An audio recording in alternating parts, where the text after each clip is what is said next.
Kegiatan Praktikum 7 Pesawat Sederhana.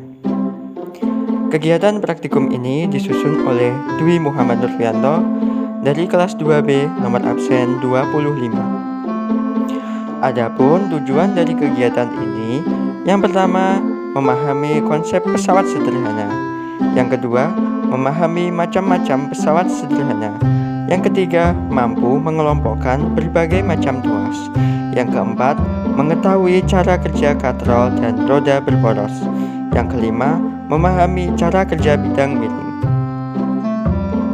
Adapun alat dan bahan dari kegiatan ini yakni tang, penjepit kue, penjepit jemuran, penjepit kertas, tali wol, paku, lem kertas, gunting, palu, pembuka tutup botol, staples, kardus, dan kawat. Kegiatan yang pertama yakni memahami konsep pesawat sederhana, yakni dengan cara percobaan mencabut paku. Percobaan pertama yakni dengan menggunakan tangan atau tanpa alat bantu. Percobaan yang kedua yakni menggunakan alat bantu berupa tang. Kesimpulan dari kegiatan ini adalah berdasarkan percobaan yang telah dilakukan, dibanding menggunakan tangan kosong, mencabut paku menggunakan alat bantu tang akan terasa lebih mudah, karena tang menggunakan prinsip tuas jenis pertama, di mana titik tumpu berada di antara titik beban dan titik kuasa. Kegiatan yang kedua yakni mengetahui cara kerja katrol dan roda berporos. Proses pembuatan katrol sederhana.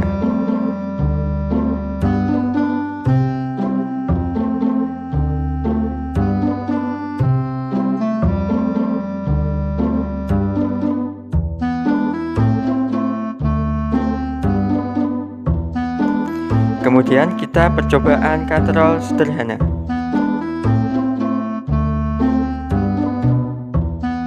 Kesimpulannya adalah berdasarkan percobaan yang telah dilakukan, apabila sebuah benda dikaitkan dengan katrol, maka akan mempermudah untuk mengangkat beban tersebut. Kegiatan yang ketiga yakni memahami cara kerja bidang miring. Sudut kemiringan 90 derajat.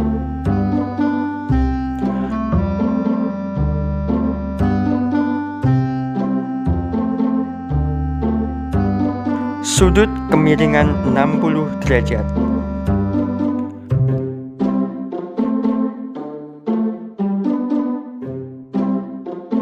Sudut kemiringan 45 derajat. Sudut kemiringan 20 derajat.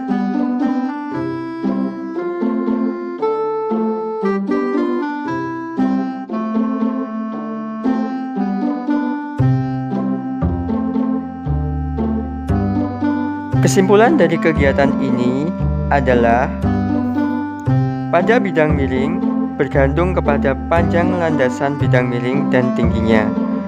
Semakin kecil sudut kemiringannya, maka semakin besar keuntungan mekaniknya, atau semakin kecil gaya kuasa yang harus dilakukan. Sebaliknya, semakin besar sudut lintasan, maka keuntungan mekaniknya akan semakin kecil. Kegiatan praktikum 8. Cahaya dan indera penglihatan. Kegiatan praktikum ini disusun oleh Dwi Muhammad Nurfianto dari kelas 2B nomor absen 25. Tujuan dari kegiatan ini adalah untuk memahami perambatan cahaya dan membuktikan bahwa cahaya merambat lurus, untuk membedakan benda-benda tembus cahaya dan benda tidak tembus cahaya, membuktikan penguraian cahaya putih menjadi berbagai warna cahaya, memahami reaksi yang terjadi pada pupil mata, dan menjelaskan proses melihat. Alat dan bahan: benang, cermin, lilin, kertas putih, tisu, karet gelang, sabun, pewarna makanan, gelas plastik, ember atau baskom, kertas karton, plastik bening, triplex, dan kaca. Yang pertama adalah pengujian cahaya merambat lurus. Berdasarkan hasil percobaan, maka ketika layar atau kertas karton yang sudah dilubangi diletakkan secara lurus atau segaris, hasilnya adalah cahaya lilin dapat dilihat oleh praktikan. Percobaan selanjutnya adalah ketika layar atau kertas karton diletakkan ke kiri atau ke kanan dengan posisi ketiga lubang tetap segaris. Hasilnya adalah cahaya lilin tetap dapat dilihat oleh praktikan. Untuk percobaan selanjutnya, dengan posisi benang penghubung tidak membentuk garis lurus, hasilnya adalah cahaya lilin tidak dapat dilihat oleh praktikan karena lubang ketiga layar tersebut tidak segaris lurus.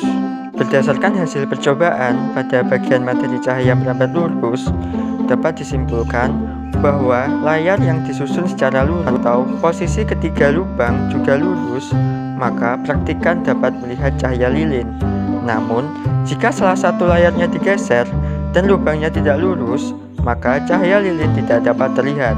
Dengan demikian, cahaya dapat dikatakan bahwa cahaya merambat lurus.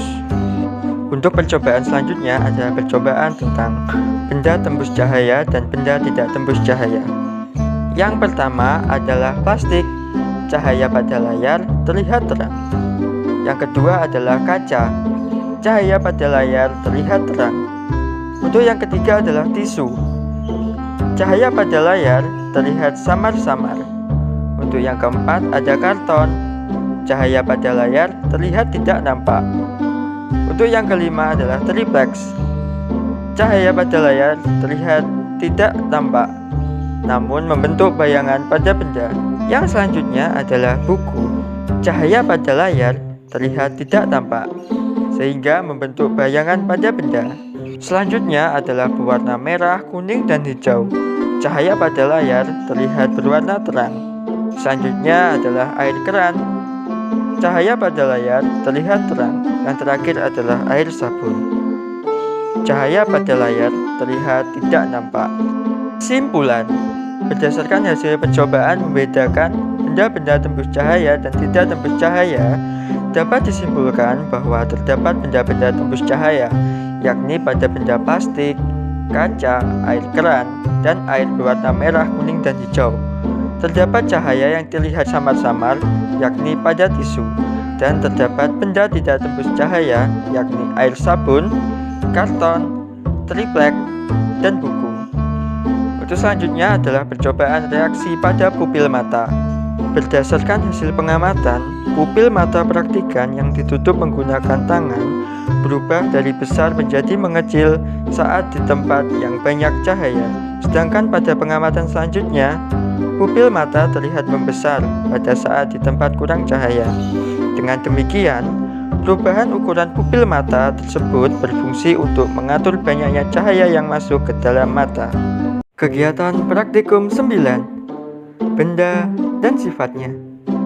Kegiatan praktikum ini disusun oleh Dwi Muhammad Nurfianto dari kelas 2B nomor absen 25. Tujuan praktikum kali ini adalah mengungkapkan berdasarkan pengamatan tentang berbagai wujud benda, mengungkapkan berdasarkan percobaan tentang sifat benda padat, cair, dan gas, menunjukkan perubahan bentuk dan wujud benda akibat kondisi tertentu, dan menjelaskan berbagai perubahan wujud benda secara fisika dan kimia. Ketika sebuah batu dimasukkan ke dalam gelas aqua yang berisi air, adalah bentuk batu tidak berubah. Volume air dalam gelas menjadi bertambah. Hal ini dikarenakan adanya tambahan volume pada batu. Batu tersebut memiliki massa jenis yang lebih besar daripada massa jenis pada air. Selanjutnya adalah sifat benda cair. Air akan tetap berada di dalam gelas meskipun gelas dalam kondisi terbalik dan diangkat ke permukaan baskom. Hal ini dapat terjadi karena udara dari luar tidak dapat masuk ke dalam gelas. Untuk kegiatan selanjutnya adalah sebagai berikut. Air di dalam gelas tidak tumpah. Hal ini bisa terjadi karena tekanan udara di luar lebih besar sehingga akan menopang kertas dan mendorong kertas untuk menahan air agar tetap di dalam, sehingga airnya tidak tumpah. Selanjutnya adalah mengamati perubahan fisika, yakni benda padat menjadi cair. Es yang berbentuk padat akan mencair menjadi air setelah diletakkan dalam mangkuk, kemudian dibiarkan selama 10 menit. Hal ini dikarenakan adanya perubahan suhu pada es tersebut. Perubahan dari cair menjadi padat. Berdasarkan pengamatan, air yang dimasukkan ke dalam freezer akan membeku. Hal ini dikarenakan adanya perubahan suhu. Perubahan kimia pada benda, yakni proses pembakaran. Kertas yang semula berbentuk padat berubah bentuk menjadi abu. Hal ini dikarenakan adanya perubahan suhu dari proses pembakaran. Perubahan yang terjadi adalah dapat menghasilkan zat baru pada kertas yang dibakar, yakni terbentuknya gas atau asap, dan terjadi perubahan warna dan suhu pada kertas. Disebut perubahan kimia karena perubahan kertas menjadi abu tidak dapat kembali ke awal. Kegiatan praktikum 10, magnet dan listrik. Kegiatan praktikum ini disusun oleh Dwi Muhammad Nurfianto dari kelas 2B nomor absen 25. Tujuan dari praktikum ini adalah sebagai berikut. Alat dan bahan: